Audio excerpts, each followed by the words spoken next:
Il y avait de la contestation dans l'air ce matin à Angers. À l'initiative de plusieurs organisations syndicales, entre 1200 et 1400 personnes, selon les diverses estimations, ont défilé dans le centre-ville et jusque sur les voies sur berge. Ce mardi 7 octobre était en effet une journée mondiale de mobilisation en faveur du travail décent. Une notion parfois difficile à appréhender, mais qui pour certains est un véritable enjeu social.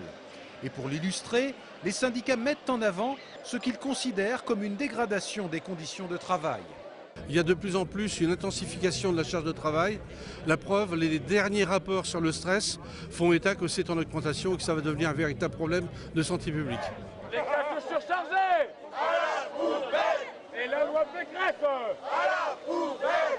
Pour les organisations syndicales, cette notion de travail décent doit donc être mieux prise en compte par les pouvoirs publics. Et pour appuyer leur argumentation, les syndicats se réfèrent à des études statistiques comme celle menée récemment auprès d'enseignants de collège.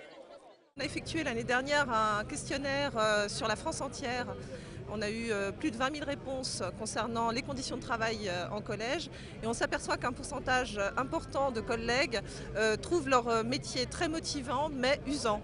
Et il y a d'ailleurs de ce point de vue-là une grosse lacune dans l'éducation nationale, c'est le problème de la médecine du travail qui n'existe quasiment pas.